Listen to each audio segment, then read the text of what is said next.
I had a movie deal with Peter Guber at Mandalay, and he always said there are 400 million people in the US, but there are 8 billion people worldwide. I'm going after the 8 billion people. And I took that mantra as with anything you're doing, you always want to go after the 8 billion people. I'm Eric Fulweiler, and this is Scratch, bringing you marketing lessons from the leading brands and brains rewriting the rulebook from scratch for the world of today. Hey everyone, very interesting episode today with Johnny McMahon, who is the GM and Chief Content Officer of WorldChaseTag. WorldChaseTag is a challenger sport, and it is what it sounds like. It is pretty impressive athletes playing tag in a professional setting. And it's fascinating to hear Johnny's approach and how they've built really a powerhouse of a content-led digital ecosystem machine around the brand, as well as doing some pretty big, above-the-line traditional linear TV deals for distribution of WorldChaseTag in 38 countries, including on ESPN in the US and BBC in the UK. Johnny's background, you hear it at the end a little bit. It's always been about content, building content, producing content around the brands.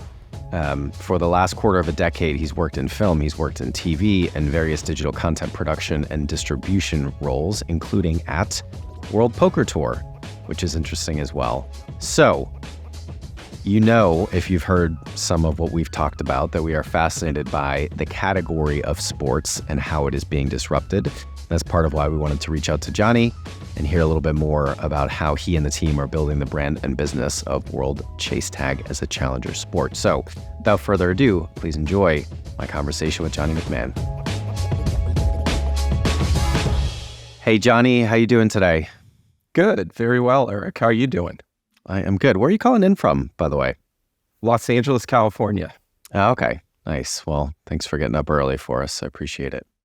So, Johnny, super excited about this. I have been, we all actually have been exploring the wild and wonderful world of ChaseTag since we had our prep call a couple months ago. But before we get into WorldChaseTag and everything that you're doing there, can you please tell us about a challenger brand that you are particularly passionate about right now and why? Yeah, a brand that's out there right now that, I think if you're looking at growth sports like us and focusing on many, I would say Professional Fighters League is doing a really great job right now in accelerated growth. Although combat sports has been around, their template is different using a seasonal format. They're scaling drastically, doing a credible job in distribution, holding events and sponsorships, in parallel of what we're accomplishing and doing.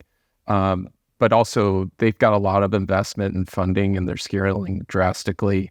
But I know the team there and I really admire what they're doing there. So, looking at a sport like that, that started from the ground up, like we are doing at WorldChaseTag, I really admire what they're doing over there. Nice. I actually hadn't heard of them before. I used to be in and was a practitioner of MMA, which I think a lot of people don't know. I'm sure that Viren, our producer, if he were here, he would know them because he still does, if not MMA, Muay Thai. But yeah, that whole world is fascinating. And I know we're going to talk about it later, kind of the UFC and what they've been able to accomplish. And I know there's a couple pages from that playbook that you all are using at WorldChaseTag as well. But that's a really good one. Thank you. Yeah. Yeah. So, Johnny, for those who maybe have not come across it before, can you give us a quick overview on what WorldChaseTag is?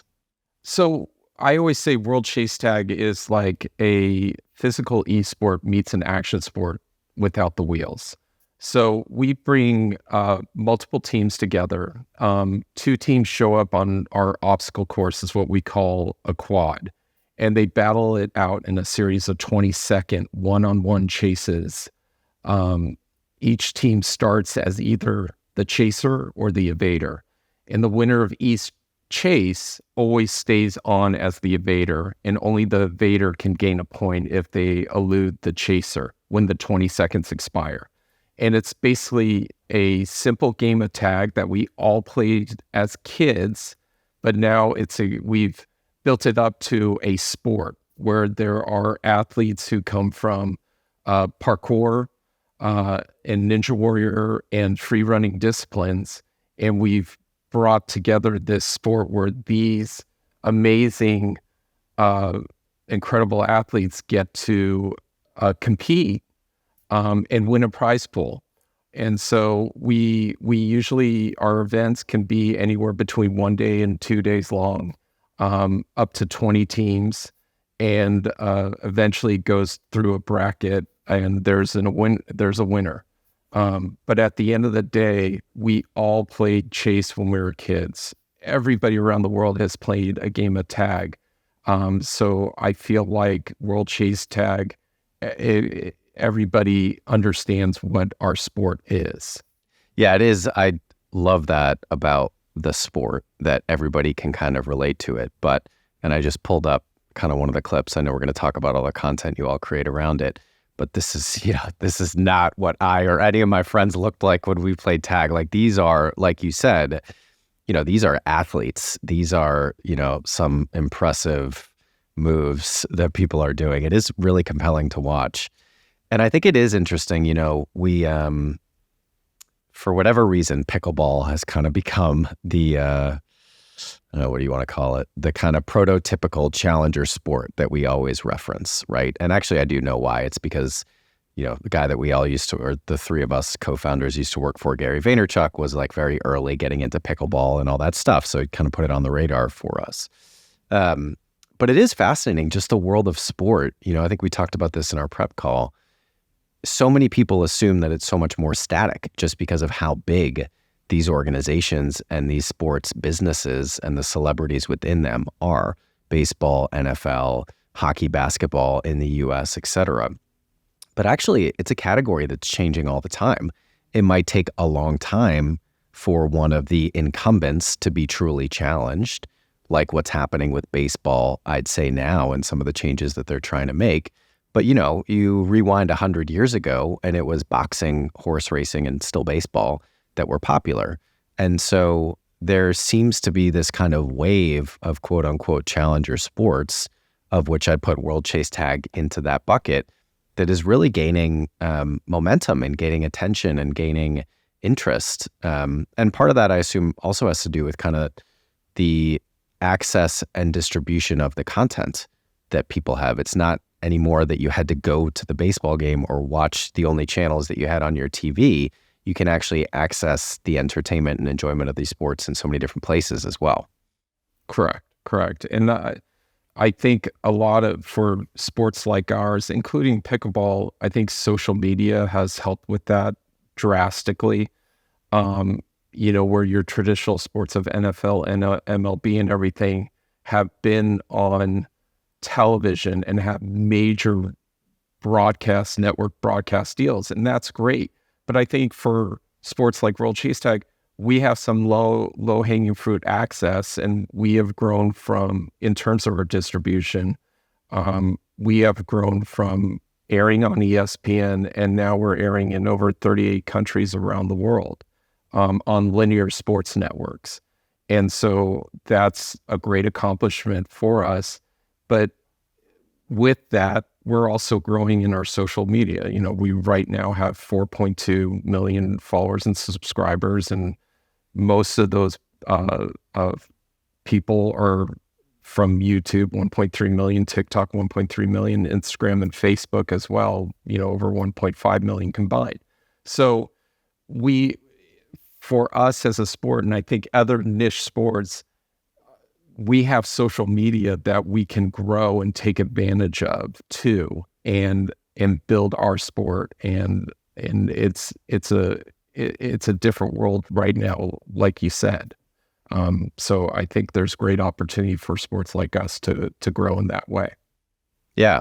And I'd love to kind of spend a little bit of time talking about that playbook that you're using to drive the growth of the sport and grow its audience. is one of the things that was interesting for me, when we had our prep call, was the focus on the TV licensing and the kind of, those deals. It's not only about social and distribution. And actually, we have here in the brief that it was 34 countries, but clearly that needs to be updated from the last couple of months now that it's 38. So I know you've got distribution deals with ESPN and BPC, BBC, and, big networks out in Southeast Asia and also in the Middle East. But if we were to kind of, I don't know if you actually have this written down, but if there were a playbook of how you all are approaching growing this challenger brand within sport, clearly the TV licensing is a big part of it. The social content is a big part of it. I know you mentioned also licensing to gyms, but what are kind of like the 3 to 5 key pillars of the growth strategy for you all? Yeah, I mean, some of those pillars you're mentioning right now, and we're one of those pillars that has just come up more recently that revolves around our licensing. And if since you brought it up, we do sell our quads to various gyms and free running facilities, Ninja Warrior facilities, so-called, if you want to call them that, around the world. And those licensees have started memberships where tweens and teens and actually kids as young as 5 years old are participating in those gyms. And I kind of put that around Little League Baseball. When we were kids, you play Little League Baseball, and I feel like World Chase Tag, again, everybody knows the game of tag. Kids can chase each other around an obstacle course, and then they can start thinking, wow, this is very athletic. This is something we can do. So that's that. Starting your sport out with young people, I think, is very important. So that's one pillar. Our distribution is definitely part of our expansion. We got to get the content out there around the world so people see it and start to soak it up and say, wow, this is cool. And that transfers people saying, wow, this is cool. Like, I want to go event. When's the next event? I mean, a lot in our social media, which is the third pillar, say like, how can I become an athlete? How can I participate in this event? When is the next event? So we're getting all this momentum of people commenting and engaging us to say, what can we do to participate in this? How can we be part of this sport? And then on another event side, we get invited as World Chase Tag as a sport to other events. So we were at Arnold Sports Festival where we held our Pan America in Ohio. In July, we were just at TwitchCon in Paris. And so TwitchCon invited us there, which everybody, TwitchCon is a gaming esport influencer event. And they wanted us there because we kind of complemented that whole activity there. And so we had our French National there in July, which was hugely successful. So big event rights holders are asking us to come in and participate with them to add value. And so I would say that's another key component in our growth, in our playbook. Do you think about trying to, I guess, acquire customers or acquire viewers and fans from other sports? Or is it more about kind of growing the pie? Like, this might be something that traditional sports fans, people who aren't into traditional sports might actually be interested in. And then I guess there's also, in the way that you described it, like a physical esport, there's the esports pie as well. So are you thinking about kind of bringing more people into like this as a gateway into sports for them, taking people from other sports that might be disillusioned or not as into it, or like, how do you think about like where you're trying to acquire your audience from? I truly believe we are very family friendly sport, and we're not a combat sport, which means somebody, but between 18 and 35-year-old could be watching this, or a mother or father. I'll see them show up to our events with our kids, and they are enjoying it just as much as the kids are enjoying it. So I think our spectrum is really far-reaching, and I think a dad or a mom, might be interested in their alma mater of a college football team or something. But I think Chase Tag with families can bond a family together to enjoy a sport together. Some kids might not like baseball, but the dad is a huge fan. But Chase Tag, I think, can involve your whole family as a whole to enjoy a sport. And I think that can bring people together. So I think that's unique for us. And it goes back to everybody's played the game of tag. So true. It's something that we can all relate to. I'm actually just curious, thinking about the pickleball thing, but also thinking about how a lot of challenger brands are growing in other categories. There are a lot of tie-ups, integrations, sometimes equity deals with influencers or celebrities. Have you all thought at all about kind of, you look at pickleball and it was like Gary Vaynerchuk and Tom Brady and Drew Brees, like celebrities kind of getting into it. And I'm sure that was partially a bit of a strategy from pickleball. Is that something that you all have thought about? Absolutely, 100%. And we've gotten some mentions, from Mr. Beast and other influencers when Chase Tag first started, because it was different. It was like, holy smokes, what is this? And so we got that. But as a company right now, we are a startup, and we're funded by Gray Television, the second largest television station owner in the country, and Tupelo Honey Media, which is one of the largest event production companies in the country as well. And they've been funding us thus far.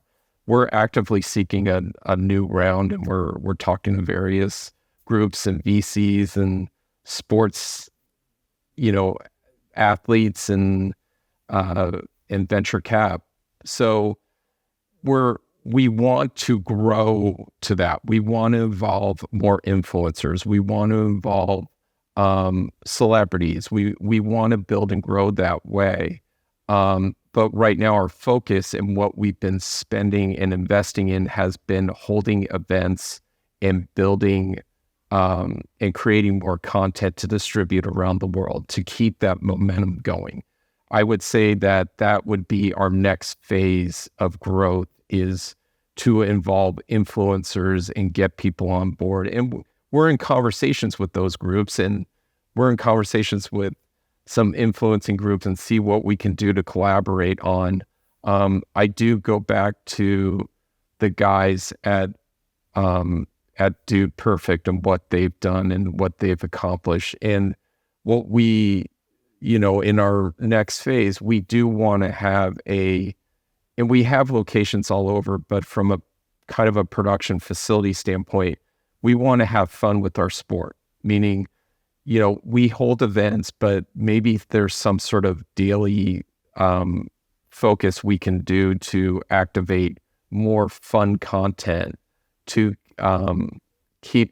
build our social media more and work with the influencers in that respect, that revolves around our brand. And we bring those influencers into our brand and kind of collaborate on fun ideas. So we look forward to that. That's in our playbook. That's what we want to do in the future. But we've just been really focused on holding events and growing our sport. So let's talk about the content engine that you built, because it is pretty impressive. You mentioned some of the stats earlier, but a lot of the focus, of course, has been on social and video. Within that, you have 4.2 million followers total across the platforms, and videos that have amassed over 100 million views.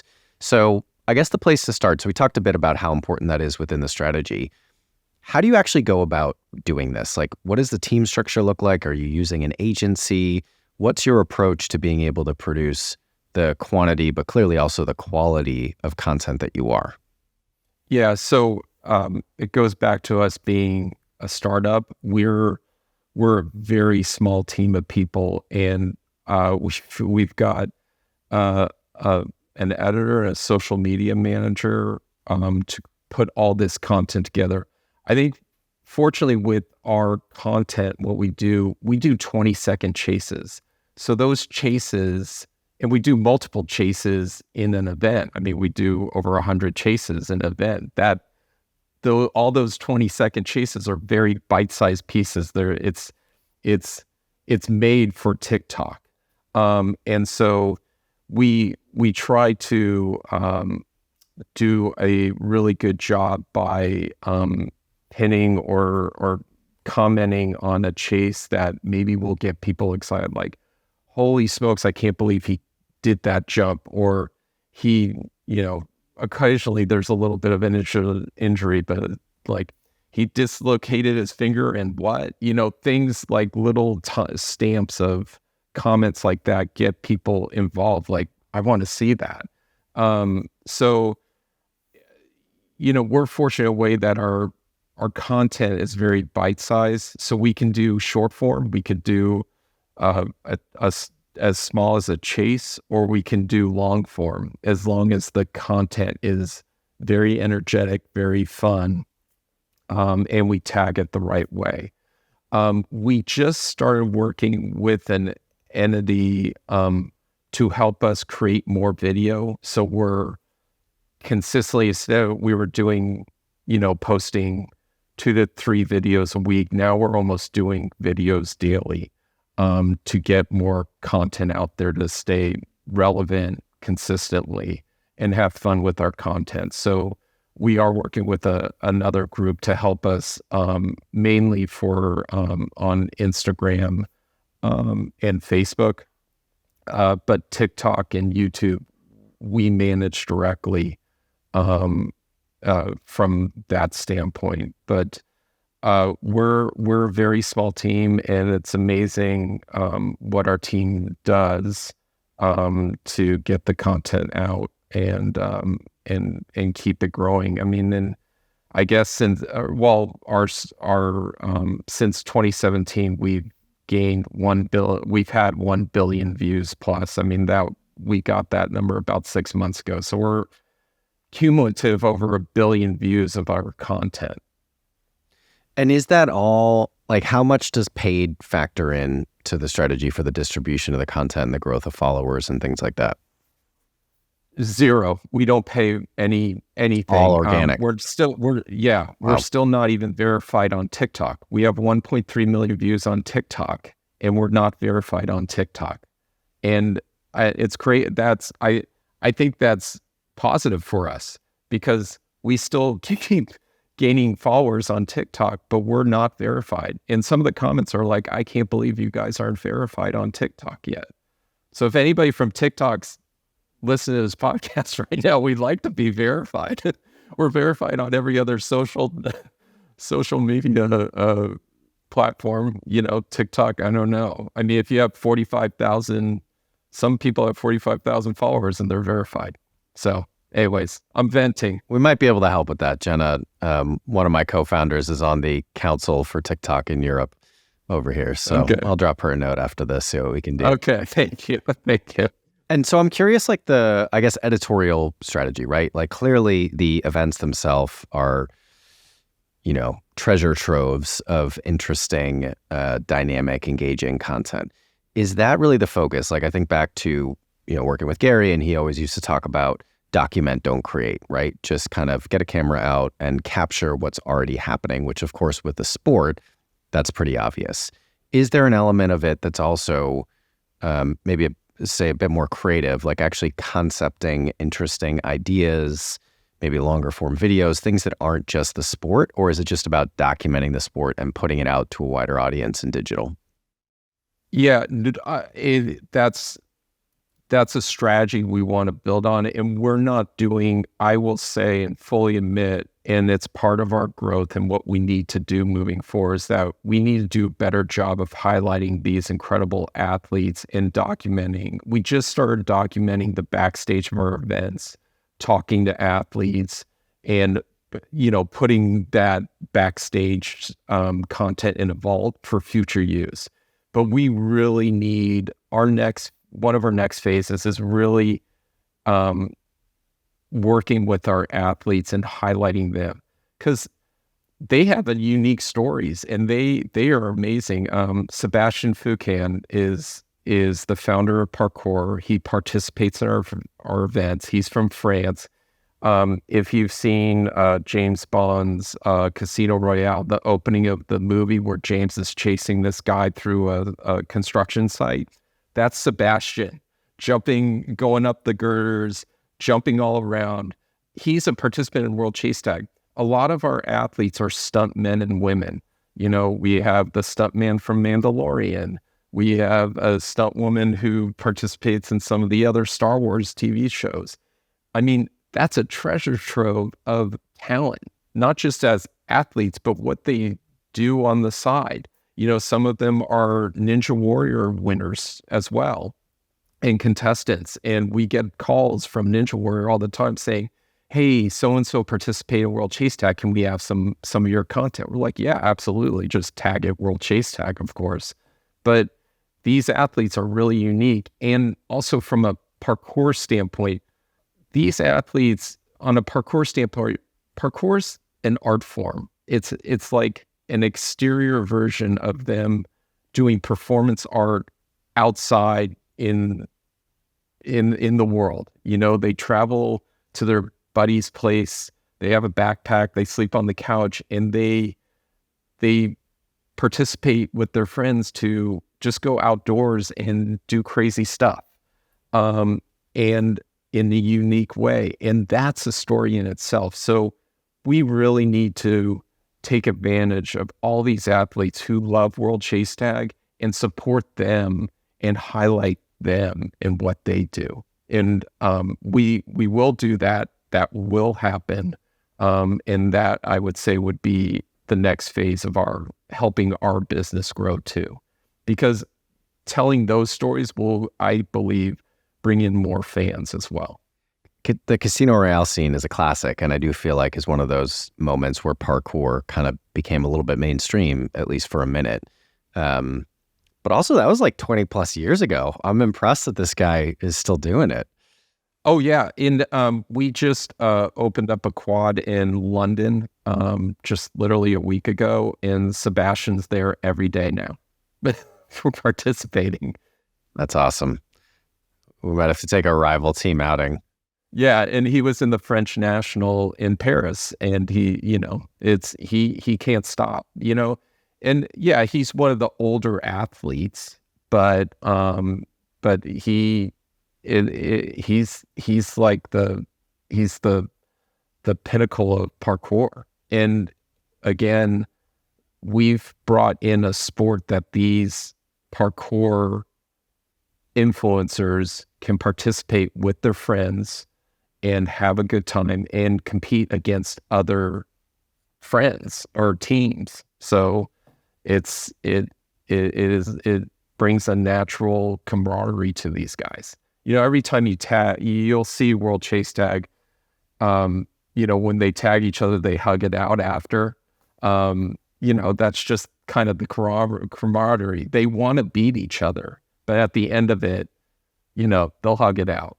Sometimes there's a little friction, don't get me wrong, but, at the end of it, it is, these guys like competing against each other. So I do want to double click on what you were talking about with the focus on the athletes and kind of building their personal brands, because that's something that I think is straight out of the UFC playbook, straight out of the F1 playbook, particularly with Drive to Survive, and something that I know the NFL, because we used to work with them, an agency I was at, like really struggles with. Because of the helmets, people don't know anyone except for like the top, maybe 20 players who are almost all quarterbacks. Travis Kelce now the exception, given the Taylor Swift thing.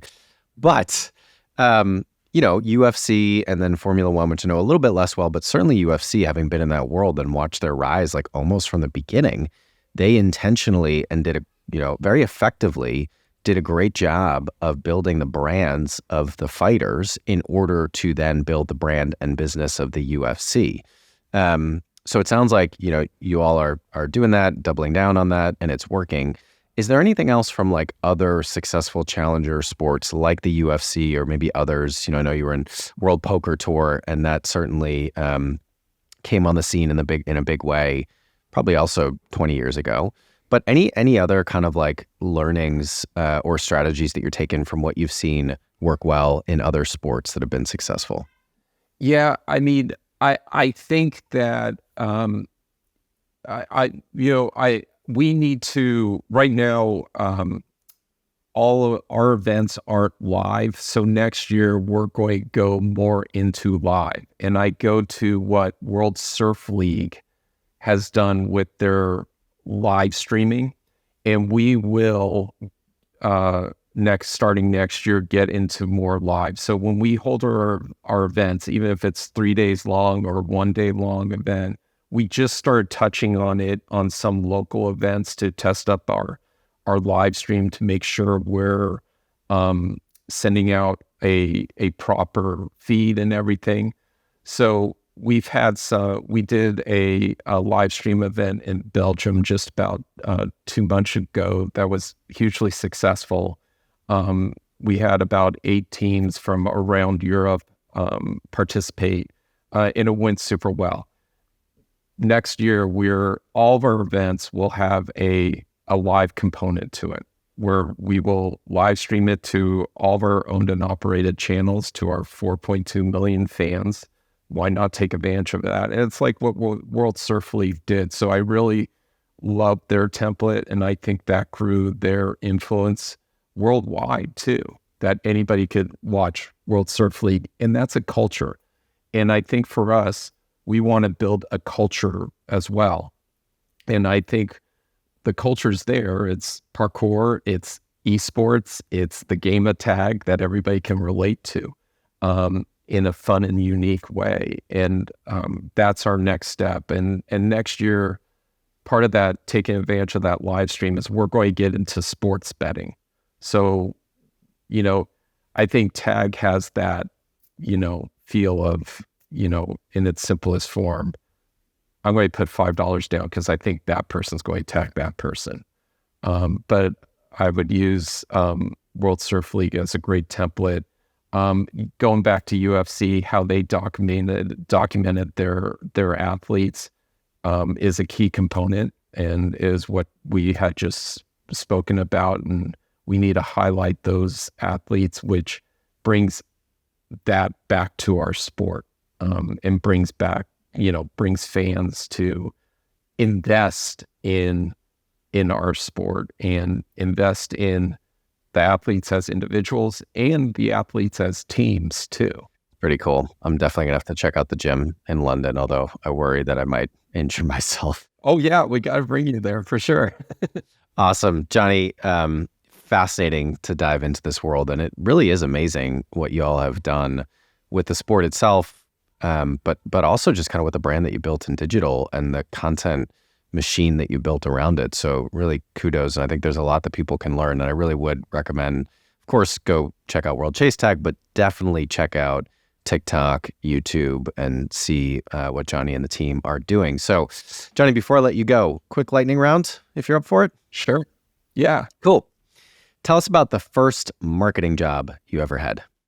Well, interesting enough, I've never been a marketer, but I was in branded entertainment. I would still say I am. You're always getting a sponsor integrated into your content. So, I would say that started when I was at Endemol, where I was head of digital production, and we'd work with brands and basically create content around the brand. And so we'd utilize systems and devise plans by creating content that was basically an infomercial or a marketing tool for that brand. So I would say that was my first go into branded entertainment. What's the best piece of career advice you've ever received? I would say that I had a movie deal with Peter Guber at Mandalay, and he always said there are 400 million people in the US, but there are 88 billion people worldwide. I'm going after the 8 billion people. And I took that mantra as, with anything you're doing, you always want to go after the 8 billion people. I think that can be true literally and also figuratively. Like there's always a bigger thing to be aiming for. What's the best brand campaign that you've seen recently? For me, honestly, the Honda's been doing the helpful Honda people, and I really like it because I think it's community based and it appeals to the nation. And they, with lots of negative things that are going on in the world, I think that what they do, kind of the feel good promotional campaigns they do in a community based strategy, I think is really well done. Power positivity, or as Jenna calls it, radical optimism. All right. Is there a marketing tool that you and your team can't live without? Social media. That's our marketing tool. Absolutely. Can't live without it. We wouldn't be where we are right now without social media. And lastly, what's one thing people should do differently after listening to this episode? I would say that WorldChaseTag is a startup, and I think people should take away this conversation that with any business that's a startup, you need to go all in. You need to believe in what you're doing. There'll always be obstacles that you will hit, but whether your business succeeds or fails, you'll take something away from it either way. Love it. I think that's a great place to leave it. Johnny, I'll let you get on with your day out in LA. Thank you so much for coming on the show. Thank you, Eric. It was a pleasure. Scratch is a production of Rival. We are a marketing innovation consultancy that helps businesses develop strategies and capabilities to grow faster. If you want to learn more about us, check out wearerival.com. If you want to connect with me, email me at eric@wearerival.com or find me on LinkedIn. If you enjoyed today's show, please subscribe, share with anyone you think might enjoy it, and please do leave us a review. Thanks for listening, and see you next week.